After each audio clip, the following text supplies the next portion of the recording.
Justice Valdez, thank you guys so much for joining us. Yeah, thanks for having me. Yeah, thanks for having me. Well, let's get right on into it. Ed, if you want to just introduce yourself really quickly, how long you've been in the business? Yeah, and what you're all about. absolutely. My name's Edward Henderson, as you mentioned, real estate agent. Been doing it for roughly 16 years now. Started off in the mortgage business, was my first introduction to real estate. What got you in the mortgage business? Yeah, so at that time, I just had a lot of friends who were in the mortgage business, and it was a kind of a pivotal time in my life where I was personal trainer. I was working at a nightclub, and I definitely wanted to do more with my life. So then I got friends out there making money, and I saw an opportunity. So I figured I'd give it a shot. Why not? So I did it. Was really good at it for first couple years. This was back in 2006, and that was, I don't know if you guys are familiar with subprime lending, and that was when we had the mortgage crisis. Right. So there was a lot of scrupulous behavior going on in the mortgage industry, a lot of mortgage fraud, and so a lot of people got taken advantage of. So what happened was a lot of these programs started to fall apart. A lot of lenders were closing down, and long story short, the market crashed. So at that time, since I only been in the business for a couple of years, my thought process was like, I'm not sticking around for this, So a really good friend of mine who was also in real estate and in the mortgage business, gave me an opportunity, told me about, coming to work at his company, which they were doing a lot of rentals at the time. So I said, why not? If I could do mortgages, I could do rentals, right. Not a big deal. So, it was an easy transition for me. I started, right away, just, came out the gate and just started, closing deals. It was just really easy. The market was really strong for rentals because at that time, when the house market was at a standstill, contractors they had all this inventory because they converted these condos, they built these condos, and they just weren't selling, right? So it just opened up a prime opportunity for anyone who was looking to get into the rental market.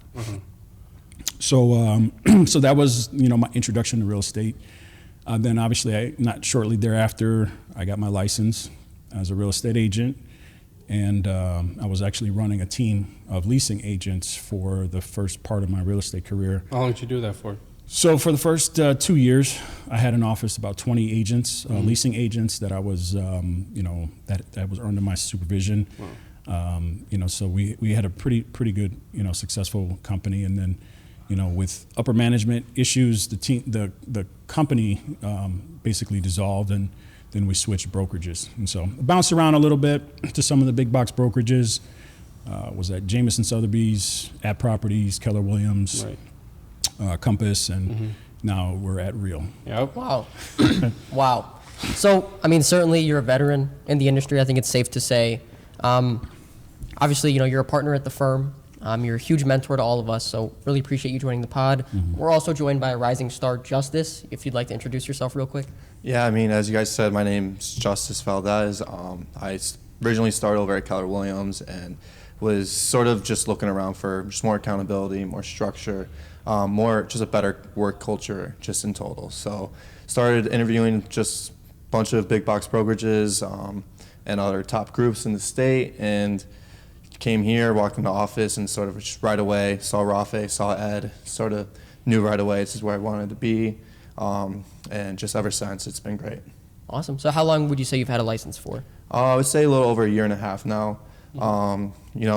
Just originally growing up, thought I was going to wrestle in college, eventually in the Olympics and stuff like that. COVID hit, injuries came around, sort of had to take a complete turnaround in life, and started going through community college, decided that I didn't want to be working a 9-to-5 my whole life, so looked at real estate. I've always had a passion for it, growing around, moving around in a bunch like that, and wanted to have something that can give me limitless opportunity. So.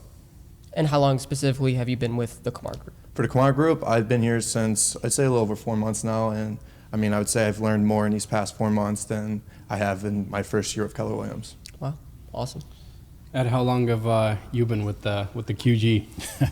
This is what's going on my 3rd year, I believe. Yeah. So it'll be close to 3 years, if not already. But like I said, for me, I had already been on a couple top producing teams.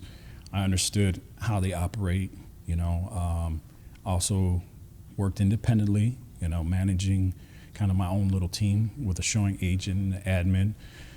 And, I really decided that, the best use of my time was going to be leveraging a team to make sure that I can do other things that I'm interested in regarding real estate, like investments. Was that kind of the main focus when you were switching to the Qamar Group, was having a team to leverage and just being able to, if you're not able to cover a showing, have a team member? Or what was kind of that deciding factor to the QG? Yeah, that's definitely a big part of it, knowing that first, when you're deciding who to team up with, the most important thing is you got to find the right people to connect with, right, and ones that align with your vision, right? And so when me and Rafe met for the first time was at a showing, and I kind of knew of him because of our relationship with other people that we're connected to. Right. So it was like, oh yeah, such and such, and I'm like, yeah, okay. And so we just started talking about business and just, his vision. And he was like, you know what, how about you come by the office, we have coffee. And I'm like, yeah, I'm definitely open for that. And it was perfect timing because I was in the process of transitioning from another team. Okay. And was really deciding, what would be a good fit, what team would be a good fit, or if, I wanted to go down the solo route again. Came over here, showed me the space, kind of, like I said, showed me his vision, and I was just like, yeah, I like what you're saying. It makes sense. And me and him just really connected right away. Right. And that's what it's about, right? If you can connect with someone and really have a good vibe, but a good understanding of okay, this is my vision for business, and if we can align together, then you can do big things together. Yeah, right? Absolutely. It's not forced, it's just something that just comes naturally, right? Okay. So for me, once I felt this was a good fit, it was a no-brainer. And I didn't have to really think too hard and long about it. Gotcha. So obviously, you've seen some different teams. You stumbled onto, the best team in the state. In the world. Yeah, and as we all know, you took on more responsibility in becoming a partner. And so, we kind of know some of the things you do around the office for us and what you bring to the team. But as a partner, what would you say that entails in your everyday responsibilities? What do you do differently? Yeah. It's a pretty loaded question, but I'll say this. For me, when the opportunity was presented to say, hey, we want to make you a partner, obviously there was things that, steps that I had to take for them to see if I was going to be a good fit to become a partner. For me, it was just, again, understanding the vision and knowing that, okay, if I want to help the team grow, then I have to assume a leadership role, right? And so assuming that leadership role, sometimes you have to make sacrifices. It's just how it goes. And there's a lot of times where I do feel like I'm sacrificing, things that I want to do, or even my time, just to make sure that everyone else is growing and excuse me, and learning how to be successful in this business, because it's hard. I mean, the whole point of this team is so that we can all shorten the learning curve. We talk about it all the time, right? All the mistakes that I made in the 15 years, I can condense that for you guys and help you avoid a lot of those mistakes. And so it's you're getting all of the experience from me, from Rafe, from Steve Davis, from everyone who's been in the business for a while. And that that just means a lot, because now you can come to us and know okay, I got a problem and we can easily solve it for you. You don't have to have the same failures, so yeah. Knowing that I can pass that on to you guys and just be a mentor, at least be someone who at the end of the day you guys can say, man, this guy really helped me out in my career. That's rewarding for me as a person, and there's nothing about any monetary gain that would be more fulfilling, just knowing that I helped you guys out and helped you guys develop as young men. That's what makes you a listing legend. Yeah, we appreciate that. Yeah, you said it yourself. It's a hard industry. So I think leadership and mentorship, especially what you partners bring to the table is something that's needed on a team that's trying to scale the way we're trying to scale. I think Justice is a great example, coming from a different team and then coming here where you have mentors, there's real leadership, there's structure. I mean, what has that meant for you? I mean, it's honestly been day and night, like difference. I'd say just coming in here like my first week, just watching you guys do the blitz and the phone booth and stuff like that, just seeing the hard work and accountability that people hold each other to. It's a different standard than it is compared to other teams, and it's just been extremely lucky to be able to walk into something like this. And in terms of like results, like, I mean, obviously this is a results-driven business, a numbers-driven business as well. Like, what, since you've joined the Qamar Group, what have you seen like come out of it? I mean, I've seen like just like my database in general, just like grow, just got something going. Like if it's talking to an expired listing or a FISBO or just a buyer client, just being able to be a part of this team has equipped me with many resources and tools that I didn't before, and just that in general has been phenomenal. It's awesome. Yeah. It's awesome. I mean, we know how long it takes to really start being active with any buyers or listings, helping any clients. When you first joined this space, I think you said you've been here 4 months, and I think you and Ed already were able to help someone pretty close by to us. Tell us about that. You want me to tell you, or you want Justice? Both of you. Tell us a little bit like how it started, I'll about the start it experience, off. and why you guys are the right people to help out this specific client. So yeah, so this is was an expired listing call. This lady, she has a mixed-use property, and it was sort of just passed down to her family for generations, and she originally had it with a realtor that was probably around like 40, 50 minutes away, and she was having issues with him doing showings, and she said that was probably the main reason it didn't get sold, because he was too lazy to do showings, and the way he marketed it, he only marketed a photo of just the one building and not the two other buildings. So got on a call with her to try to understand her situation, and set up a meeting, and then brought Ed along, and he was able to set it up and close it. So Yeah, I mean, I think that's where the strength of our team lies, is that, you know, you guys are young, hungry, and you're putting in the time on the phones, which is a big part of what we do, right? You got to put in the time, you got to make the calls, and sometimes it could be very grueling. But you know, if you don't do that, you're not going to get the results. And so, for you guys to be able to learn that skill set and say, okay, now I have this skill set, but at the same time, I have the support of someone who's been in the business who can go in and close the deal, is like, you know, probably the best thing that you could ever have. It's a game changer. Yeah, exactly. Because again, like I said, it shortens the learning curve. It gives you guys an opportunity to sit next to me and hear exactly what you need to say on every appointment, and just learn by osmosis. So, you know, and a lot of times in these situations with, you know, people who had bad experiences with agents, it could be very sensitive, and you need to know how to address their concerns, right? And it's not about, you know, saying, hey, we're the best team, we do such a great job at selling properties. People don't care. They don't want to hear that. It doesn't matter to them, right? They want to understand that you hear what their concern is, that you understand what their issue is, and how are you going to be different, and how are you going to fix it, right? And that's the message that we try to convey, you know. So having that experience to understand how to navigate those conversations obviously makes it a lot easier for you guys. So, you know, it just really is a good mix of, you know, energy between you guys putting in the hours, and then me with the experience being able to bring it home.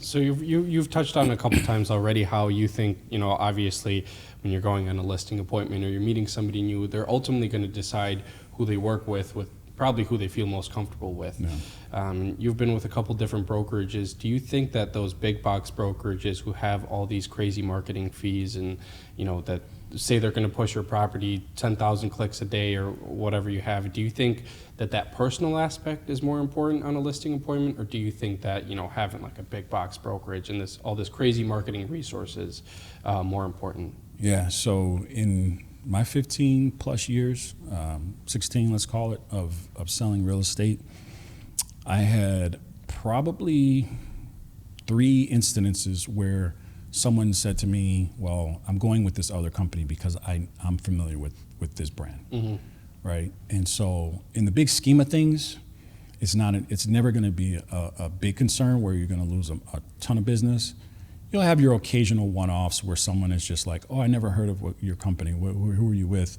And then, the shiny name that someone recognizes, whatever it is relatable to them, they're like, oh, yeah, I know this company. So they feel good about it, right?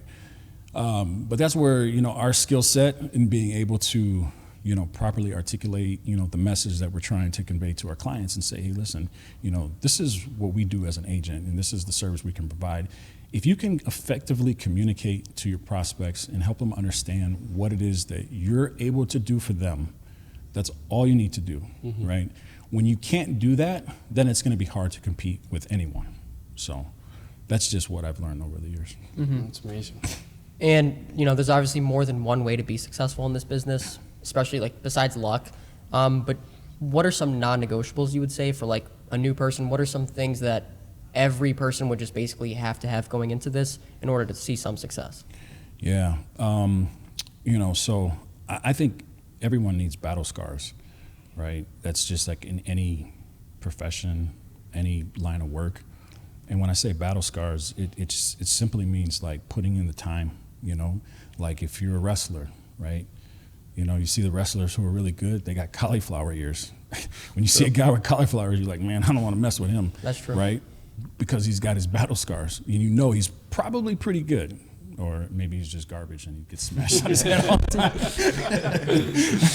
But, and just like any other field, I feel like you take the bumps, the bruises, and, you put in the work, put in the time, and at the end of the day, you're going to get the results, So, I mean, there are no shortcuts, right? We know it. You can't think you're going to come in here and make 2 phone calls and set 1 appointment. Right. It's not going to happen. You might get lucky one day, but then the next day you might make 200 calls and nothing, right? So it balances out. The law of averages balances out. So if you're not willing to sacrifice, put in the work, don't even waste your time. That's my biggest takeaway that I would tell anyone who's maybe thinking of any type of entrepreneurial, sales related, field. You got to put in the work. You got to understand that you're only accountable to yourself. We have our accountability groups, which is great, right. But at the end of the day, you're the one that has to wake up. Okay, no one's gonna fire you if you don't get to work. You can come in here at 7 in the morning or 2 in the afternoon. No one's really gonna say anything, but guess what? The results are gonna show. Yep. So if you're putting in the work, you're doing what you need to do. At the end of the day, you're going to be successful. I think the way you put that really shows the culture in our team and how we carry ourselves more as like a family or a tribe, some of us would say. But something I wanted to ask you, because I think I speak for all of us, when we say one of the goals in this job is eventually to resemble someone like you and be an Edward Henderson at some point in this business. But obviously, you've got the battle scars, you've got the medallions on your jacket. What do your goals from here on out look like?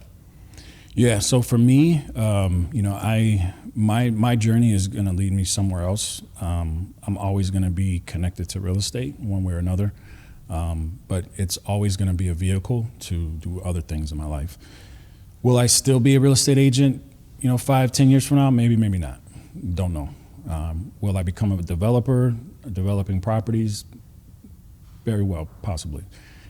So whatever it is, I know I already have an outline of what I want to do. I'm very passionate about real estate. Like I said before, I'm an investor. I flip properties. I have a rental portfolio, and my next goal is to start developing.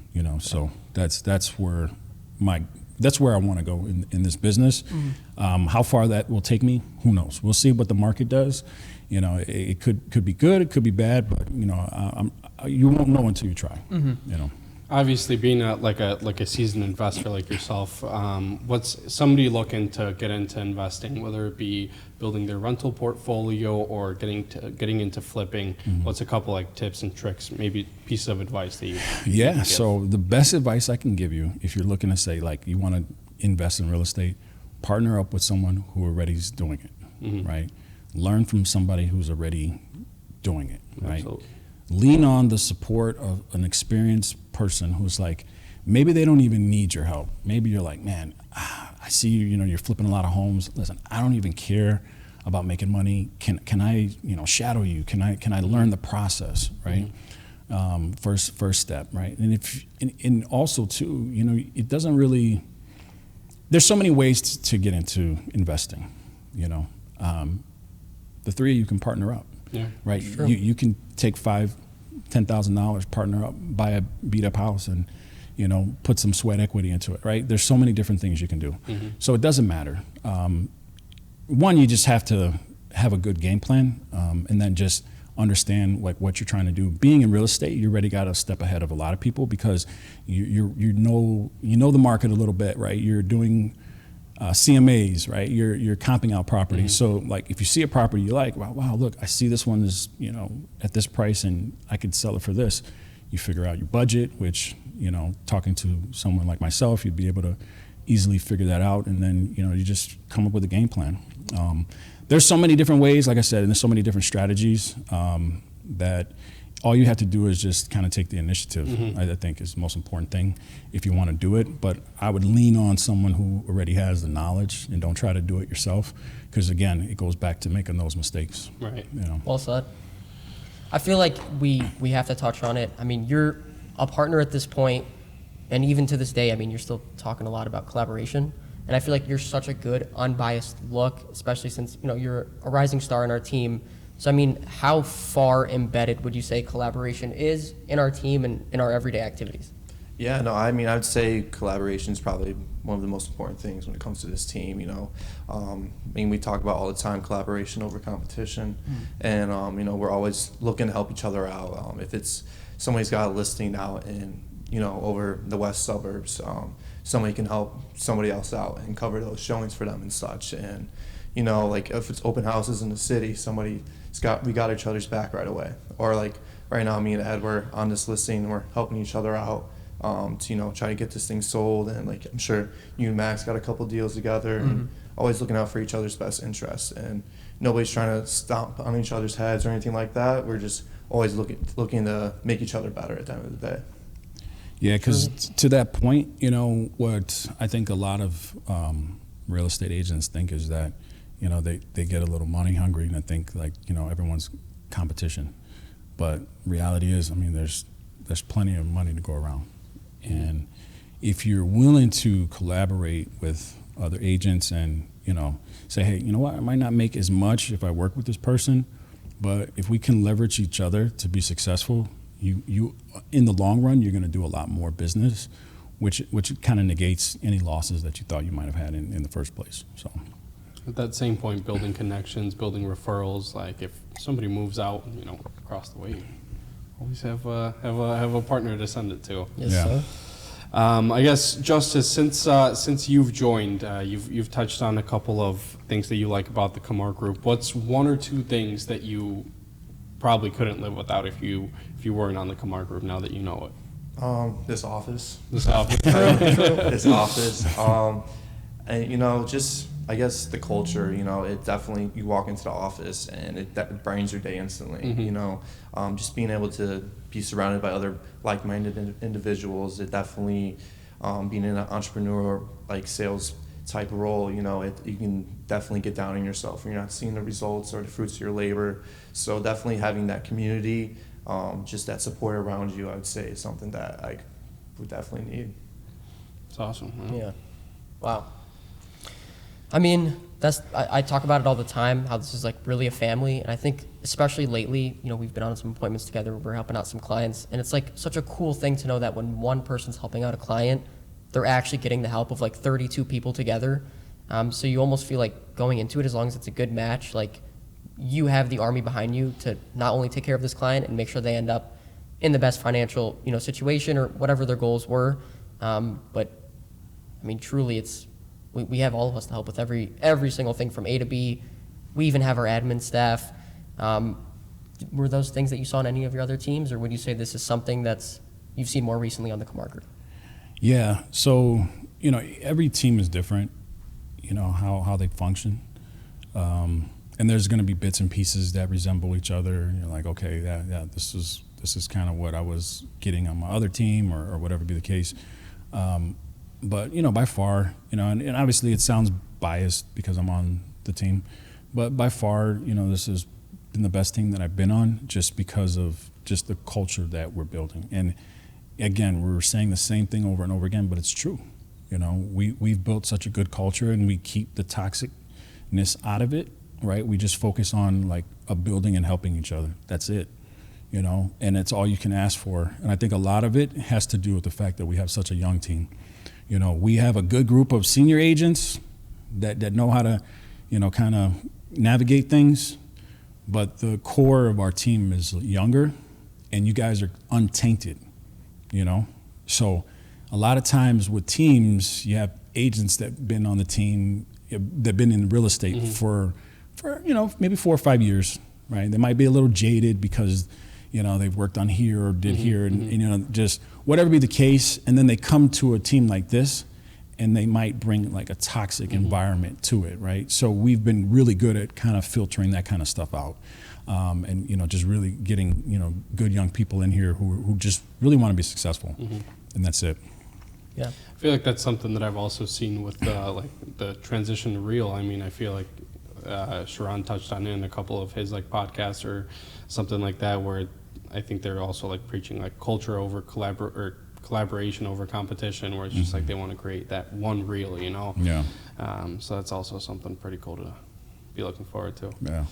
so like we said, Edward, you're a listing legend. You're a mentor to all of us. You do a lot around here. I think we've all seen the hours you work and everything you do. What does someone like you do when work is over? Well, it's not very exciting. I really enjoy my downtime, to be quite honest, and sometimes that's the best thing in life, is just to have some time where you can just have a moment to yourself, really kind of just reflect, on what's going on in life, and obviously family is always important to me. Between me and my wife, we like to travel. That's one of our biggest things that we like to do. So anytime. Where's the last place you went? Barbados was the last trip we took back in March. So we were there for about 12 days. So it was really nice. We wanted to get out of town before things got crazy this summer. So we were able to do that. So that's one of the biggest things that we like to do, is just really get away. We usually travel like three times a year if we can. And obviously we're big foodies, so we love going to nice restaurants, getting a really good steak dinner or whatever. What's your favorite restaurant in Chicago? I'm not gonna say favorite. There's a couple that we like. RPM is up there, as far as like for a steakhouse. Yeah. I am a little impartial to like Uncle Julio's. I like their steak fajitas. That was our It's first not it's not that fancy, but they got good. some great fajitas. That's a great little lunch spot for me. But and I did take you there for our first lunch after a listing appointment in Naperville, I believe. Did you guys get it? Or actually, never mind. How much you guys list for? Who was that? That was, I think that was a FISBO. I don't remember. Yeah. I don't remember. But Cincinnati. So so that's kind of it, and just I would think within the past year I picked up a new hobby. So I've been golfing a little bit, not too much, but getting better. I feel like you've been hitting the range. Yeah, I've been last year I was in the range. I mean, every weekend. Yeah. Yeah, I was going like once or twice a week. You were switching out clubs. Yeah, I got like two sets of clubs now, because I just. Are you still using? I'm just, what my problem is. Like, my problem is that once I get locked into something, I can't let it go. Mm-hmm. So once I started like saying, okay, I bought a hold on. So I bought like this starter set. It was like a Top Flight crap set. Yeah. And I didn't even know what I was buying. So I bought the set off of someone on OfferUp. Mm-hmm. It was like $100. And the reason why I bought it was because like my favorite color is black and red, and the bag was like black and red, and I was like, oh man, I want this set, right? Didn't even ask questions. I bought the clubs. I'm at the range, right? And I'm this was after I used it for a couple of times. I'm at the range, and I'm hitting it with the driver, and all of a sudden I take a swing, and the head flies off. Of course. I just exploded the driver, right? And the guy looked at me. He was like, "Oh!" Next to me, who was shooting, who was hitting, and he's like, he looked at my stick. He's like, man, this is a senior club. And he's like, man, you're too strong for a senior club, man. He's like, you gotta get like a stiff flex, you know, a senior flex. So went home on the internet, started looking at like what do you call it? Those used golf clubs, right? Because I was like, I don't want to spend money on a new one yet until I learn. And I just went crazy, man. I bought like 3 new drivers, a set of irons, 2 hybrids. Like I just kept on buying stuff, and then I would try it out, and if I didn't like it, I would return it or I'd keep it, and then ended up with like 2 bags of clubs. So Do you have any of those original clubs still in your bag? No. No. No. Those are not worthy to be in my bag. You know, like I'm only focusing on like my good clubs. So I got a pretty good range of clubs, and you know, they've been doing pretty good for me. How far have you? What's the farthest you've hit your driver? Hit my driver 269 was my best drive so Okay. far. So that was at the range. Yeah, I was really trying to break 300, but I don't know. I got to work on my technique a little bit. I know you play too. What's your furthest drive? I'd say like 306. Yeah. Probably my furthest, but Kind of showed us up on our first day. I started when the pandemic started, so my friend took me on a golf course. I'm a very competitive person, so once I saw that I sucked and that he was a lot better than me, I decided that it was time to show him what's up. So I mean, I was almost every day at the range. I'd get like calluses on my hands and stuff just from swinging so much. So I got addicted very fast, and had sort of the same story with Ed. I was trying to hit the ball so hard that With a senior flex? no, it wasn't senior flex. So it was like golf club that was like 10, 15 years old, and I hit the ball. Next thing you know, you see the club head flying, go farther than the ball. I was like, oh shoot! So decided that I need to get a better range of golf clubs. So How many sets of clubs have you gotten so far? I've gone through 3. So you know, the set I have now I'm pretty happy with, and I mean it took me a while to get there, but you know, it's not every golf club is right for everybody, so you gotta figure out what fits you. Like a lot of it comes down to like forgiveness, or say if you hit it pretty pure, then you can get like a blade. I mean, there's just like a whole different variety of golf clubs, so you definitely gotta try out every single one and see what fits you best. I got you. Ed, I'm sure you get asked this a lot, but going back to being too strong for the senior flex, I don't know if you guys can see, but behind this table, he's massive. Just curious, Ed, what do you do/eat to look the way you look? How did you achieve those results? Man, you're talking about over 20 years of like consistent like eating, working out, you know. So, and obviously it didn't take me 20 years to get here, but you know, and I was actually a lot bigger when I was in my prime, so to speak. Well, I'm still in my prime, but We know you're big. Never left. but yeah, when I was competing, when I was in my 20s and competing, you know, I was about 260, 255, 260. Competed at 225. Now I walk around about 240. But to answer your question, it's just a consistent balance of just, you know, kind of managing, you know, my proteins. Like I really like eating just like a lot of beef, which is, you know, the best thing for me, for my body. And I don't like to put a lot of carbohydrates in there, just like anyone else. It's just gonna, you know, build up. So I keep that really, and actually I'm only eating like 2 meals a day now because I kind of do a little fasting. So I really try to, you know, get a lot of my eating in the middle part of my day. But I would say for someone who's looking to just, you know, kind of overall, you know, get a better healthy lifestyle, just increase your proteins, eat quality meats like salmon, obviously chicken if they're not stuffed with hormones. Beef is good, you know. Like I said, I love a good steak, but you know, there's bison meat, you know, free range, all that stuff is really Is that good. bison meat? Yeah, it's really good. He hunts them by hand. And then ground turkey. But again, you know, it's all subjective. You know, everyone's different. But yeah, just keeping a consistent regimen, you know, working out, you know, as much as I can. Now with work, it gets a little complicated, but I try to get in there at least 4 times a week. So as long as I'm maintaining, you know, I find everything is easy, just because I've been doing it for so long. You know. I mean, I've seen, at least in the office, like all the different things you do to perform at your best and make sure your mind's always at its sharpest. I think you said you've been lifting longer than real estate. Oh, absolutely, yeah. Do you think I mean, that's meant anything in terms of like your business? Has that helped anyway in like your professional world? Yeah, I would definitely give a lot of credit to my work ethic, you know, because I think that if you're taking care of your health, right, you're prioritizing that, and you want your body to function at full capacity, right? You're already sending that message that you're disciplined enough to get up in the morning, to go work out, to start your day off correctly, so that you're creating these good habits, right? And those good habits are going to roll right over to everything else you do, right? And you can't; those are things that you can't fake, right? No one's going to be able to fake getting up at 4, 5 o'clock in the morning and working out. Like that's something you can't. You just can't. You have to do it. You have to put in the work. So if you're doing that consistently, everything else kind of falls in line, because you're starting your day off right. You're getting you're jump starting your body is the most important thing, right? I'm getting up in the morning. I'm jump starting my body. I'm putting good things in it, right? 500 milligrams. Yeah.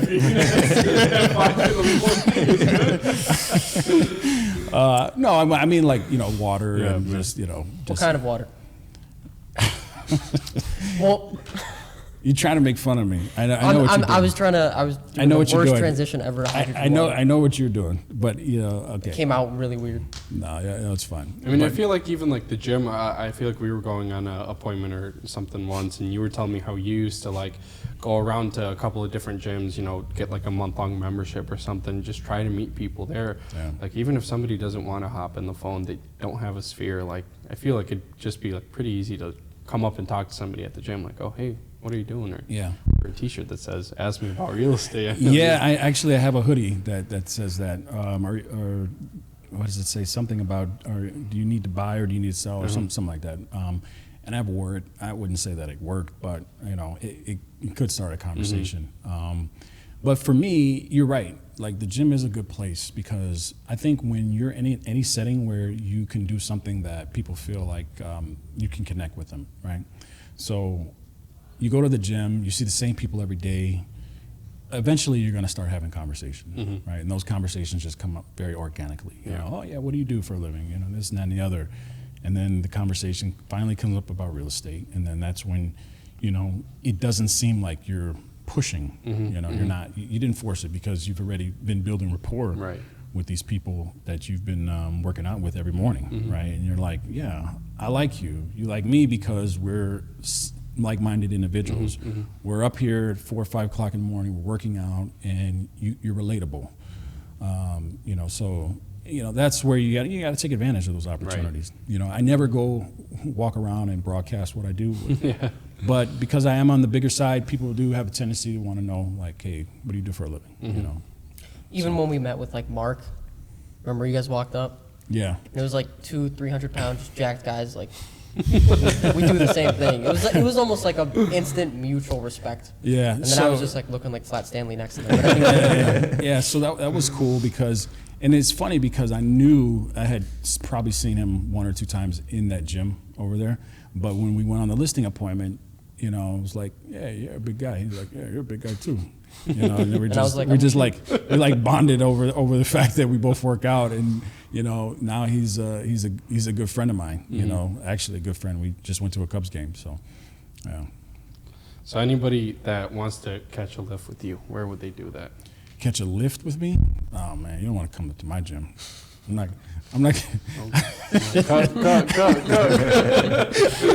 And we gotta give out like way too much personal information. Yeah, I want you to know where As I was saying that question. By the way, where do you live? That's a cut. Yeah. All right, should we do rapid real quick? Well, we have to transition. Hold on, cut real quick. How much time we got? What are we looking at? Well, you're next, so you tell me. Well, what's on there? It's 3:10 right now. 3:08? Okay. We already went over? Yeah, so. Wow. Let's get to rapid fire. Yeah. All right, guys. For our final little segment of this episode, we've got couple of rapid fire questions for both of you. We've got a. Well, first we'll do the listing legend himself. Yeah. We want to ask him questions we don't think he's been asked before, especially like in a professional setting. We want to know. I things. can't guarantee I'm going to answer them, but go ahead. That's okay. Just try and answer as fast as you can if it's something you're okay answering. All right. All right, let's go ahead. Rashid, fire away. We're going to you want switch me to off ask? one by one. Okay. All right, ready? Go. We're going to start. If there's anything you don't want to answer, just don't answer it. Ed, at what age did you decide to cut your hair off? Well, I was facing no other options. It was about, I was 21? I think 21, yeah. 21? 21, yeah. I was already starting to see the hairline was not working with me. So I was like, look, I'm going to get big and I'm going to shave my head and just be a goon. It fits you. It works, yeah. You certainly embraced it.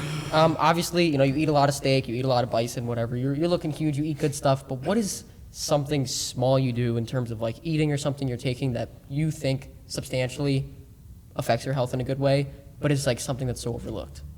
Yeah, well, right now I've really been focusing on like my cognitive function and really just, I've been, dabbling with a lot of mushrooms. Not the psychedelic kind, the actual ones that are good for you, like lion's mane and those things like that. So I've really been focusing on just really my mental health and trying to stay sharp. Because this business, you get stressed out and you just want to be at your peak. So that's more so than anything is just having a good mind so that I can function at a high level. I think you also replaced coffee with mushroom coffee before. I did for a short period of time, and I kind of go back and forth a little bit, with it. Yeah. Speaking of coffee, are you more of an early bird or a night owl?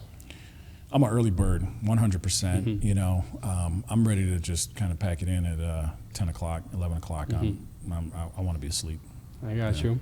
Now, we just want to keep it real for the audience. Answer as honestly as possible. 1v1. If you just walked out of this door right now and somehow, The Rock, Dwayne Johnson bumped into you and you dropped something and you both looked at each other, you guys are about to squabble, would you take him in a fight? Oh, I absolutely could take him in a fight. Yeah. Speaking of, you think I would back down from anybody? well, who would walk away from that fight? I would walk away from it. That's what makes him a listing legend. Let's make it happen. Listen, hey, not to take away from The Rock. He's a big guy, but he's getting up there. He's a little bit older than me. Maybe I'll catch him off guard. Okay. Okay. That's a beastly answer. We both work out. We both stay in shape, so it won't be an easy one. That's for sure. Okay. Speaking of boxing, there's a new boxing organization in the Chicagoland area going on for people in the industry. For charity. For charity, yes. For the kids. Would you ever join? And if so, who would you fight? Well, I don't know about charity. who I would fight. Yeah, I don't know. That's a good question. There's like mortgage lenders, realtors in it. I don't know. Like, you guys trying to match me up with someone? No, just wanted to know. We could cut it out, but maybe there's someone you're like. Yeah, no, I don't have like an arch nemesis in the business that I want to dispose of in the ring. Actually, that would be kind of funny, But well, an agent that did me wrong on a deal, I'm like, we'll settle this in the ring. Yep. That's exactly what we're thinking. I'll see you next year. One of his Realtor Rumble. One of his nicknames is also Batman on the team. Anyway, Justice, I would like to give you some rapid fire questions as well. I think people really need to get to know you. We haven't found out enough about you, so I'm just going to shoot some questions your way, answer them as quickly as possible, and be as honest as possible. Sounds good. Okay, we'll take turns on this. Justice, what is your middle name? My middle name is Jerome. You look like one. What's your comfort food, Jerome? My comfort food? Yep. Fries. Okay. What was the last workout you did? Chest and back. And didn't you run something recently? I ran 3 miles yesterday, actually. How many miles a day do you run? 3 to 4 to 5. 3 to 4 to 5. What place did you come in on that race you did? It wasn't a race. It was actually the Chicago Run Collective Club, and it's a bunch of people in the corporate business or just anything that people are looking to run or just look to meet new people. We get together like in the north side of Chicago and just meet new people and stuff like that. So when are you planning to shave your head? You're already past 21. Never really thought about it. But if it can bring me to success in business that No, I have a serious question. Okay. Justice, when you first got here, I mean, your name was Justice. You had a mullet. You were hard to miss. Someday I came in here, I had a really fresh cut. I'm just wondering, did that have anything to do with you changing your haircut? in terms of I mean, like, did you see my cut and, like, look it up? He's and tell your basically barber? asking you, are you trying to be like him? I mean, when you went to your barber, what did you yeah, ask? What did you ask? so to set things straight, I actually did get my hair cut before Rashid. I got mine on Tuesday. He got his yesterday. I've been getting this cut forever. Watch the first podcast. But did walk in my first day. I did notice that a lot of people did have fresh cuts. I thought that my mullet may have not fit in, so decided to give it an extra month, see what happens, and No one grew the mullet? no one grew the mullet. Yeah. So I I was thinking about decided going back to to go it. with a nice little easy drop fade with a V sharp in the end. So Yeah, you were going for that relief pitcher look. Wasn't working for you. no, it was not. The relief pitcher look was not going for me. But Also, I guess just a question for everyone. We've probably all had a different job before this, and we probably didn't dress the same as we did before. How do you guys feel about kind of like the dress code or just how you normally go about dressing in your day-to-day being a realtor? Well, you know how I feel. You got to dress for success. That's it. And you're going to be the first advocate for yourself. So when you go out and you meet someone, all they can judge you on is what they see, right? And if they see trash, then that's what you're going to represent to yourself. And if you come together looking good, wearing a suit, you're going to send the message that you're trying to send, right? That I'm a professional and you can trust working with me, right? Because you can't send the message and then say, hey, but look, look at how good I can perform, right? They got to judge you based off it. That's how we are as a society. People are going to judge you based off what they see. So it's important to dress for success, and not only just dress for success, but really actually, carry that with your intentions and with your actions. That you're gonna actually be exactly what you're showing your clients with your performance. Next. No, yeah, I definitely love dressing like this. I did a little bit of demolition in the past, so this is definitely much better than crawling around in dust all day long. But yeah, I agree that totally the same thing with you. I mean, look good, feel good. Yeah. Justice, you might not have a suit on, but you look like money. How do you feel with kind of how you dress now, being part of the Qamar Group and in real estate?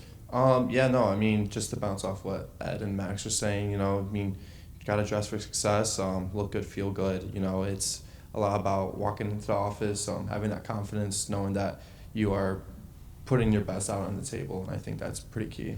Yeah. What I think about I you? also said it on the last episode too, but when I was talking to my aunt about what my dream job would look like and some of the things it would entail, one of the first things I said is that I wanted to dress nice every day. Like, I don't want to be like doing a random job where there's no reason to wear a suit and be dressing nice, but I wanted like a purpose and a reason to have to wear the suit.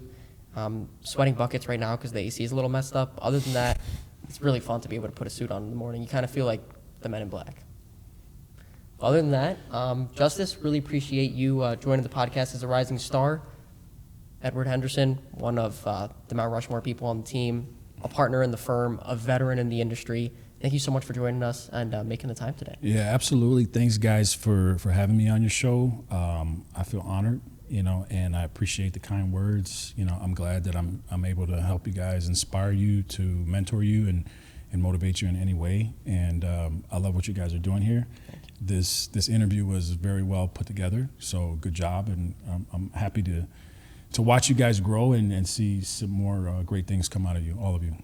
Means a lot coming from the man. Thank you so much. Thank you so much. Yeah. Thank Good job, you. guys.